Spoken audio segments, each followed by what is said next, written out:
wajar kalau yang namanya PSI. Karena nggak masuk parlemen. Kalau udah nggak masuk parlemen, dia nggak masuk lagi duduk dalam namanya koalisi itu.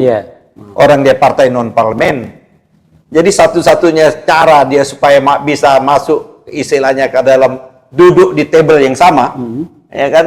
Ya mau nggak mau dia mengeluarkan isu atau gagasan seperti itu, Pak Heri. Mau nggak mau itu jalan mereka supaya diperhatiin, supaya gitu. Dia bisa duduk di dalam meja yang bersama. Kalau kan dia nggak bisa duduk meja bersama, dicuekin nih. Iya kan, bagaimana dia? Betul. Jadi apa yang mau apa yang mau dilanjutkan? Mau diharapkan gitu. Ya, apa yang mau diharapkan oleh ini koalisi ini kalau Pak Jokowi disuruh memimpin Barisan Nasional. Barisan Nasional. Dan sebentar lagi Pak Jokowi, kalau menurut saya sekarang ini dia sudah menjadi bebek lumpuh. Ya sebentar lagi nggak nyampe Oktober dia sudah nggak diingat orang lagi. Dia juga tidak merepresentasikan elit pimpinan partai. Dia tidak punya partai. Ada partainya lah PSI. Partai anaknya itu. Partai dia lah, kita anggap partai dia.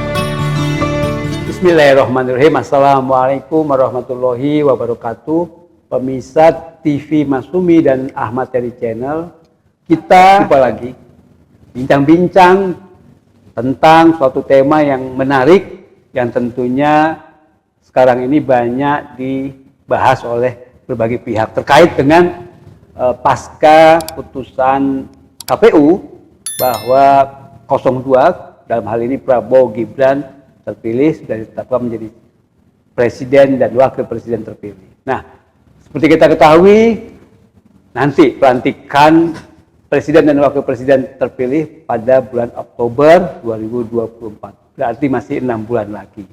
Nah, tetapi sebelum pelantikan, saat ini koalisi Indonesia Maju, ya, KIM, di bawah pimpinan Prabowo, dalam hal ini Gerindra dengan Partai Golkar, PAN, dan partai-partai yang lain sekarang sedang melakukan konsolidasi dan muncullah kemudian ide dari beberapa orang untuk membentuk Barisan Nasional dan mengangkat Joko Widodo menjadi pimpinan koalisi Prabowo Gibran. Ini usulannya menarik dan itu yang akan kita bahas dengan kali ini Ketua Umum Partai Masumi Bapak Dr. Ahmad Yani SIMA. Assalamualaikum. Waalaikumsalam warahmatullahi wabarakatuh. Bagaimana Kang Heri kabarnya? Iya, udah lama nggak ketemu ya, yang bincang nih. Sehat alhamdulillah. Wal faizin dulu. Iya, mohon maaf lahir batin. Udah lama kita ketemu ya. Baru kali ini kita ketemu ya? Baru hari ini kita lebaran, udah hampir sebulan lebaran baru ketemu. Karena saya sibuk-sibuk ini pengacara ya itu ya. Sidang dibolak-balik di Papua dan kemarin sibuk sidang di Mahkamah Konstitusi. Oh iya, betul. Sekarang baru datang ke studio, baru kali ini juga ya. Itu kira-kira Pak Ketum ini soal Prabowo Gibran yang katanya dari pihak partai yang PSI itu mengusulkan supaya Jokowi menjadi pimpinan koalisi Barisan Nasional katanya, apalah namanya. Bagaimana, Pak? Yang pertama, saya kira ini kan usul yang diajukan oleh daihatnya Jokowi. Daihatnya ya? Daihatnya Jokowi. Atau bisa dikemukakan elitnya partai PSI. Saya dengar juga di podcastnya Akbar Faisal ya, Jeffrey Giovanni juga mengusulkan seperti itu dengan argumentasi bahwa agar kesinambungan pembangunan, ya kan, isu-isu besar yang akan dikerjakan Pak Prabowo supaya lebih fokus mengelola tata kelola pemerintahan dan janji-janjinya Pak Prabowo pada waktu kampanye, maka biarlah yang memimpin koalisi partai-partai ini adalah Pak Jokowi. Saya kira itu apakah pernyataan ini ya kita agak ketawa aja, lucu. Seperti bercanda gitu ya. Saya kira nggak bercanda. Oh, enggak ya? Kalau di PSI dia menginginkan itu. Kenapa dia menginginkan? Sama-sama kita mengetahui hasil akhir dari pemilu legislatif kan tidak mengantarkan PSI ke parlemen atau dia tidak lolos parliamentary threshold. Iya. Dia hanya mendapatkan angka 2, ya. 2, Walaupun sempat di akhir-akhir menjelang penutupan itu, penghitungan itu kan hampir sebagai rupa kan, tapi begitu suara publik, ya kan? Dari mana angkanya? Tinggal beberapa hari lagi bisa menembus angka menjadi 4%. Kalau nggak disulap ya. Ya, kalau nggak ada David Copperfield, ya kan, menyulap, ya kan, angka-angka itu seperti itu. Sedangkan P3 saja, yang partai yang cukup lama, partai yang sudah berakar juga tidak lolos kan? Angkanya hanya 3,28% kan? Kurang. Tinggal hanya 1, sekian persen lagi untuk mencapai angka 4%. Yang sekarang lagi digugat juga oleh kawan-kawan P3. Saya berdoa mudah-mudahan gugatan P3 itu dikabulkan sehingga P3 lolos di parlemen. Ini kan sebuah ironi besar kalau P3 itu gugur masuk parlemen. Walaupun saya tidak mempersamai P3 lagi. Tapi itu kan partai yang pernah membesarkan saya juga, P3 itu. Kenapa? Ini yang menurut saya memang problem. Dari dulu saya menolak betul yang namanya parliamentary threshold. Bayangkan 12 orang atau 13 orang kawan-kawan P3 itu yang sudah terpilih tapi tidak jadi terpilih, gugur. Ini kan merampok suara yang dititipkan seperti itu. Betul. Apalagi salah satu kader P3 itu Awi kalau nggak salah ya. Baidawi itu dari Dapil Madura. Dapil Jawa Timur berapa? Jatim 6 ya, seperti itu. Dia termasuk suara terbesar ketiga seluruh Indonesia atas DPR. Kalah juga ya. Suaranya mendekati 400 ribuan juga atau bahkan lebih mungkin. Hangus. Bakal hangus kan? Bagaimana ini? Itu keadilan itu kan menjadi tidak adil. Tapi biarkanlah kawan-kawan P3 membuktikan, dan saya berharap dan berdoa betul P3 itu lolos. Sehingga masih ada perangkat partai yang dibentuk setelah rejim Orde Baru ini, masih ada eksis satu-satunya partai yang menjadi Orde Baru. Kalau Golkar kan sudah bertransformasi dari golongan karya menjadi partai Golkar. Bahkan Bang Akbar Tanjung menyatakan pada 98 pada waktu itu, bahkan kan sempat Golkar itu mau diminta dibubarkan kan pada waktu itu, karena dianggap punya andil besar terhadap rejim Orde Baru pada waktu itu. Tapi kan akhirnya Bang Akbar Tanjung meribon kembali ya kan, dengan tagline baru menjadi Golkar Baru. Iya, Golkar Baru kan. PDI kan sudah bertransformasi juga perjuangannya dari Partai Demokrasi Indonesia menjadi PDIP, Partai Demokrasi Indonesia Perjuangan, dengan lambangnya banteng kepalanya langsung. Kalau dulu kan masih ada segitiga.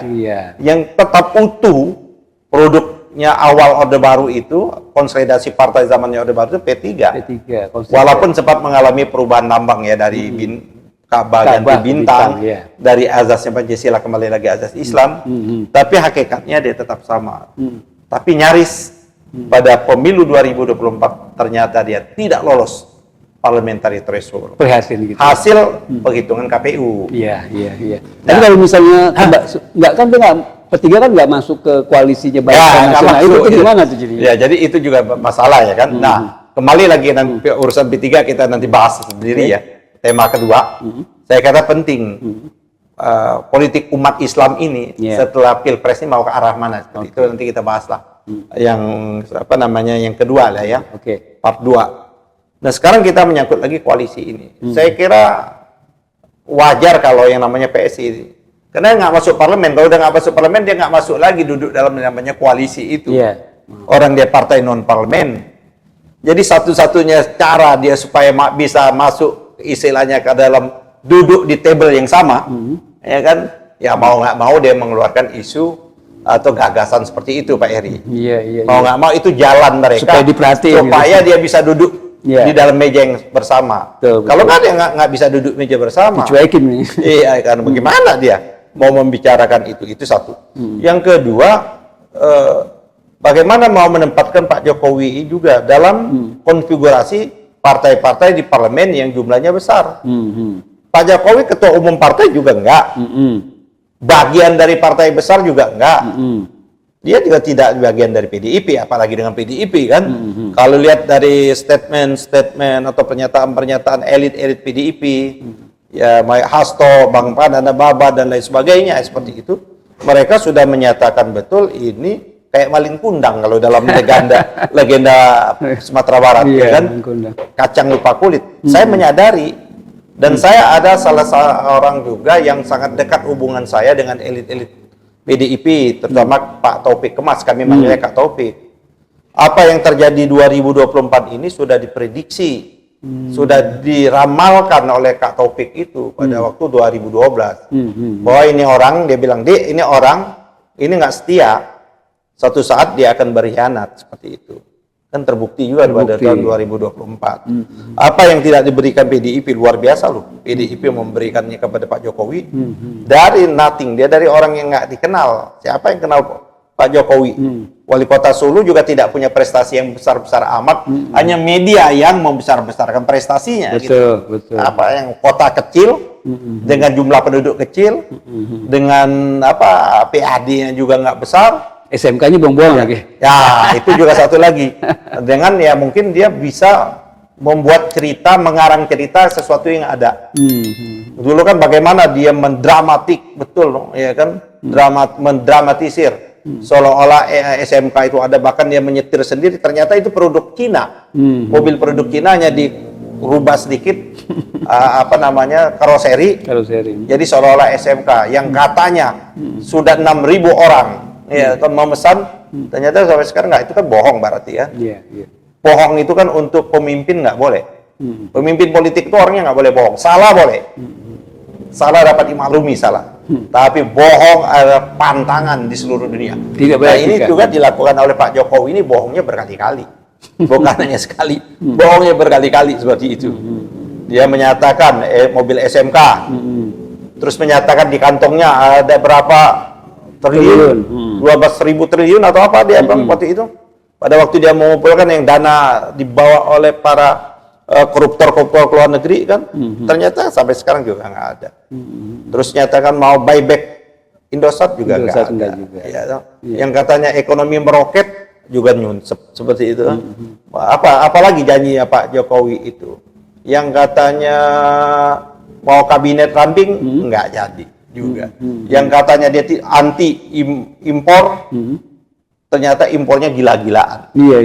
Anti utang, ternyata utangnya gila-gilaan seperti itu. Nah, jadi menurut saya memang problem Pak Jokowi ini ada nokta hitam perjalanan Republik kita loh. Walaupun memang dia secara de facto, faktual, dia pernah menjabat presiden 2 kali. Tapi ini menjadi nokta menurut saya. Tidak ada prestasi yang dia jual luar biasa. Ya nggak ada prestasi luar biasa. Baik dia pada waktu wali kota Solo, pada waktu gubernur DKI, maupun pada waktu presiden. Tunjukkan. IKN kan menjadi persoalan. Terus kereta cepat jadi persoalan. Kemarin saya pada waktu kita ada acara dialog, roundtable lah, FGD tentang memperingati Hari Buruh yang diselenggarakan oleh buruh, Pak Jumhur Hidayat, istrinya Peri Mursidan, bagaimana ada pembebanan, kan dia ada pengusaha tambang, membawa melalui kereta api, ada pembebanan biaya kepada konsumen untuk menutupi biaya kereta cepat. Kan itu kan bagaimana ceritanya seperti itu. Betul. Jadi banyak problem menurut saya. Dan janjinya Pak Jokowi itu kan ingin bahwa dolar di bawah 10.000, sekarang 16.000. Hari ini dolar itu 16.000. Iya, betul. Artinya dia naiknya berapa kali lipat. Zamannya Pak Habibie 8.000, 6.000 seperti itu. Asli nggak cocok lah jadi. Ya, utang kita sudah mendekati. Betul. Utang kita itu 20.000 loh. 20.000 lebih itu menurut Misbakun ya. Dan kalau kita kalkulasi utang yang masuk APBN, utang yang tidak terus, utang BUMN, ya betul 20.000. Totalnya segitu. Total yang menjadi beban kita menjadi ratusan triliun tiap bulan yang menjadi beban APBN kita. Betul. Jadi apa yang mau apa yang mau dilanjutkan? Mau diharapkan gitu. Ya, apa yang mau diharapkan oleh ini koalisi ini kalau Pak Jokowi disuruh memimpin Barisan Nasional. Dan sebentar lagi Pak Jokowi, kalau menurut saya sekarang ini dia sudah menjadi bebek lumpuh. Ya sebentar lagi nggak nyampe Oktober dia sudah nggak diingat orang lagi. Dia juga tidak merepresentasikan elit pimpinan partai. Dia tidak punya partai. Ada partainya lah PSI. Partai anaknya. Partai dia lah, kita anggap partai dia. Tapi partainya nggak lolos kayak gitu kan. Ya, bagaimana dia mau memimpin orang ini kan koalisi partai-partai yang ada di parlemen tentunya. Bagaimana koalisi partai yang disebut Pak Prabowo ini agar kebijakan politik Pak Prabowo ke depan itu akan mulus di parlemen. Orang PSI nggak punya perannya sama sekali. Dia nothing gitu loh. Dia nggak punya perannya sama sekali. Kok mau memimpin? Mau Golkar dipimpin oleh partai kecil. Iya tuh, mau partainya. Mau Demokrat Pak SBY dipimpin, mau yang namanya Gerindra. Jadi nggak ada, menurut saya tidak ada urgensinya lah, ya kan, tidak ada urgensi dan tidak ada fakta sosialnya, realitas politiknya juga nggak ada bahwa dia bisa memimpin yang namanya Barisan Nasional itu, kecuali bagaimana keinginan kawan-kawan PSI supaya bisa diajak duduk bersama di dalam jamuan makan itu loh. Artinya di levelnya disejajarkan dengan yang besar gitu ya. Dia mau menaikkan leverage ya. Ya, leverage-nya dan juga standing-nya gitu. Standing-nya bahwa dia naik kayak gitu. Masalahnya kan kalau misalnya benar isu bahwa Prabowo katanya akan berangkulan lagi dengan Mega, itu makin nggak mungkin ya. Saya gini loh, secara realitas di dunia ini, ini realitas di dunia ini ya, baik di dunia maupun di Indonesia nanti, nggak ada yang namanya presiden yang sudah habis masa jabatannya itu menjadi pemimpin koalisi, nggak ada. Tapi kalau di Amerika itu dia mendapat penghargaan untuk memimpin kayak Carter menjadi utusan negara. Nah, itu bisa. Bisa seperti itu. Betul. Kan, jadi memang Pak Jokowi ini lagi pusing 7 keliling loh. Bagaimana umur masih muda ya kan? Ya kan umurnya beda setahun lah dengan kita kan. Dia kan 61 lahirnya. Kita kan 62 Pak Eri ya kan.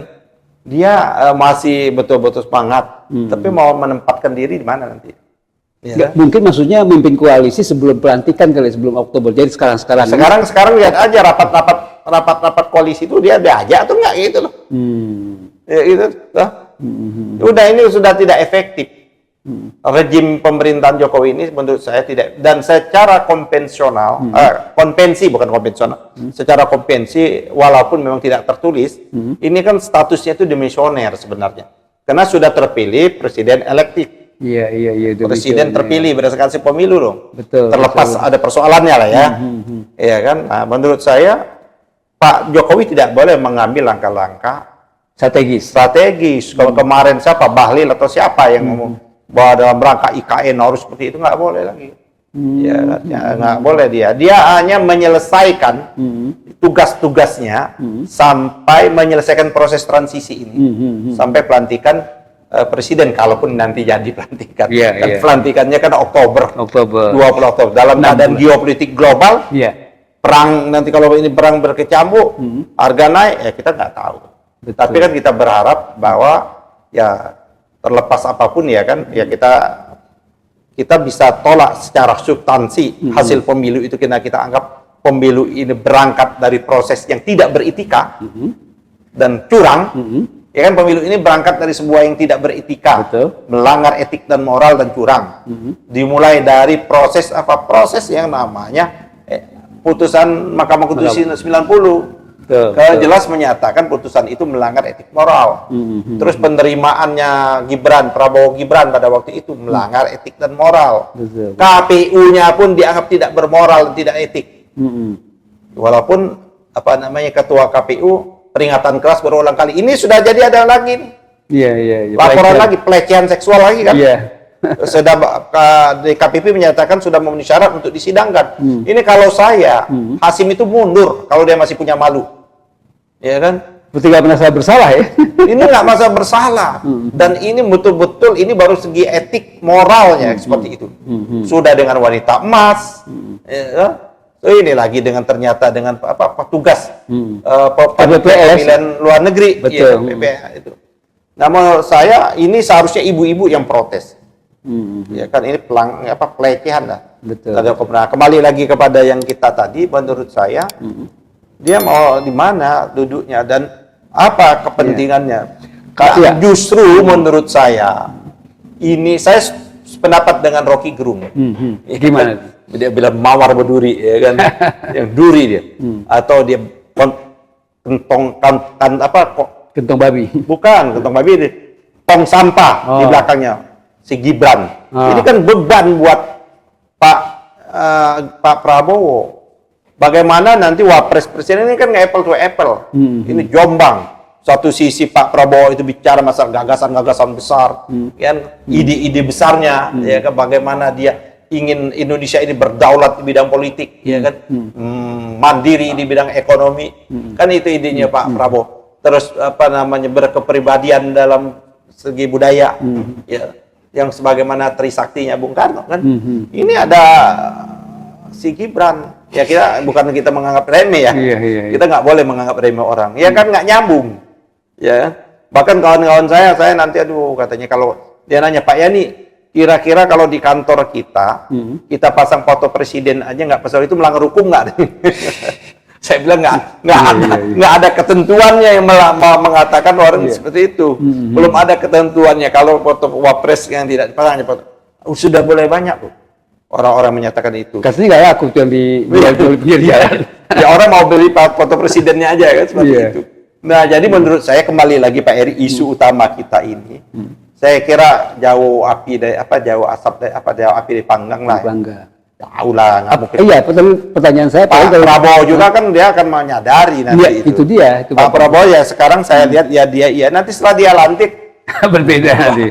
Orang Jokowi aja yang setelah dia dilantik punya kekuatan, apalagi Pak Prabowo kan. Lihat aja Pak Jokowi. Iya kan. Bahkan tempat dia tempat dia dilahirkan, disemaikan, dibesarkan, dia bisa buang. Ya kan, tapi menurut saya ini cara lah. Ini ya kita boleh nggak? Ya menurut saya boleh lah kawan-kawan PSI yang namanya orang kalau bahasa Betawi berusaha, ya kan, masa orang berusaha kita larang. Tapi logis, rasional. Menurut saya nggak logis dan tidak rasional. Bagaimana mungkin dia nanti memimpin contoh, Barisan Nasional tentang parlemen, orang dia nggak ada delegasi di parlemen. Betul. Ya. Tentu yang sekarang diam-diam. Nanti setelah jangankan sekarang saja sudah banyak orang itu menghadap itu bukan lagi ke Pak Jokowi, sudah menghadap Pak Prabowo, dan itu menurut saya hal yang lumrah saja di pemerintahan maksudnya. Iya, ini ada sudah bergelombang mau menghadap ini kan, ya seperti itu. Bahkan Pak Budiman Sujatmiko menyatakan tidak boleh ada matahari kembar, ya kan. Memimpin koalisi ya Pak Prabowo lah atau Gerindra lah yang memimpin koalisi itu seperti itu. Betul. Ya. Jadi menurut saya ini kalau terus seperti itu akan menjadi beban. Apalagi problem Pak Prabowo ke depan itu cukup jauh berat. Ekonomi kita kan betul-betul susah ini. Bagaimana Pak Prabowo ingin menunaikan janji-janji kampanye? Saya kira Pak Billy ya, Billy Juwandono ya, mantan itu kan kakak ipar ya. Betul. Sudah dia menyatakan tidak match sama sekarang ini untuk melanjutkan dan membiayai pembangunan IKN. Lebih penting kita biayain makan gratis. Iparnya itu ya, Juwandono, iya betul. Ya kan, seperti artinya ini menurut saya, makanya Pak Jokowi sekarang ini kencang betul agar selesai. Kan nggak mungkin selesai dalam waktu beberapa bulan lagi. Agustus ini dipakai katanya nanti. Ya dipakai kayak kemarin juga lah. Ya seperti itu, di mana tidak mungkin akan selesai. Tidak beberapa bulan IKN ini. Artinya dia akan menambah barang yang namanya proyek-proyek mangkrak. Teman kan mubazir. Kalau menurut saya jalan keluar yang disampaikan Anies waktu debat itu menjadi make sense. Ya dia tetap dilanjutkan, tapi dijadikanlah semacam istana presiden. Cukup bukan kantor pemerintahan, istana presiden. Masalah kan sudah ada undang-undang kan bisa dilakukan revisi lagi, bisa diubah lagi seperti itu. Kalau ini tadi pertanyaan saya kan, Prabowo sendiri kan nggak mungkin lah istilahnya dia dikesampingkan menjadi pimpinan koalisi, nggak mungkin gitu. Apalagi antara Mega dengan Jokowi kan lagi bersih tegang. Kan hubungannya satu sisi kalau saya dapat informasi ini talaknya udah talak 3. Apalagi PDIP dengan dengan Jokowi ini. Istilahnya udah dalam. Ibu Mega itu udah dalam. Apalagi Ibu Mega itu punya informasi yang cukup banyak. Jauh sebelumnya bagaimana Jokowi itu ingin meninggalkan PDIP. Udah cukup banyak. Ya kan, udah cukup banyak itu. Banyak yang menyatakan. Bahkan ada salah satu ketua umum partai lah ya, saya nggak ingin sebutkan. Dan akhirnya partai salah satu partai diminta oleh Pak Jokowi itu, ini orang itu tersebut yang menyampaikan bahwa janganlah mendekat-dekat PDIP. Sempat suwe itu. Dan ketua umum itu menyampaikan mungkin kepada Ibu Mega atau orang Ibu Mega, nggak berapa lama ketua umum partai yang jabatannya menteri itu dicopot jadi ketua umum partai dia. Jadi bagaimana cara seperti itulah. Betul. Jadi nggak mungkin lah ya artinya. Nggak mungkin udah mimpi lah. Barisan pimpinan jadi pimpinan barisan koalisi. Jangankan dia mau memimpin partainya sendiri pun belum tentu. Jokowi kan tidak punya partai. Apa partai? Dia nggak punya partai. Dia akan jadi layang-layang putus saja nanti itu, dibawa angin kemana kemari kan. PSI iya, tapi PSI tidak punya kursi. Bagaimana dia mau duduk adalah koalisi partai yang ada di parlemen. Gimana caranya itu? Jadi menurut saya ya itu usaha mereka lah. Jadi nggak berusaha ya. Jadi menjadi beban menurut saya. Beban betul Pak Prabowo ke depan itu adalah asam sulfat ini. Menjadi beban. Jadi menurut saya nggak mungkin ya. Nggak berat. Nggak layak, nggak pantas dan sebagainya. Nggak mungkin dan orang akan meninggalkan.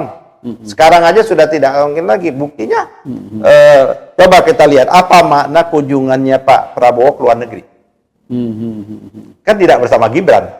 Betul. Dia ke Cina, kemana-mana. Dia menyatakan, loh saya presiden yang terpilih loh. Yang akan melanjutkan itu saya. Mr. Jokowi finish in the past kan. Sudah finish, sudah selesai gitu loh. Dan itu wajar. Pak SBY saja yang punya partai yang cukup partai menengah juga tidak masuk, walaupun disebutkan tidak masuk juga kan dalam hitungan, walaupun dia punya anggotanya di parlemen kayak gitu loh. Iya. Gitu. Oke kalau gitu. Terima kasih Pak. Jadi ya kesimpulannya ini beban lah. Saya kira kita sarankan Pak Prabowo dong harus melepaskan beban berat ini. Salah satu beban beratnya menurut saya adalah Jokowi. Harus dilepaskan gitu ya. Harus dilepaskan. Bagaimana cara melepaskannya? Harus discontinuous, harus buat disconnecting. Gitu loh. Oke, terima kasih Pak Ahmad Yani, Ketua Umum Partai Masyumi. Pemirsa sekalian, kita berharap sekali acara ini terus-terusan di like, kemudian subscribe, share dan komen supaya terus ada kontinuitas acara kita ini. Kita akan kembali lagi nanti dengan topik yang berbeda. Sekarang saya akhiri, billahi taufiq wal hidayah. Wassalamualaikum warahmatullahi wabarakatuh.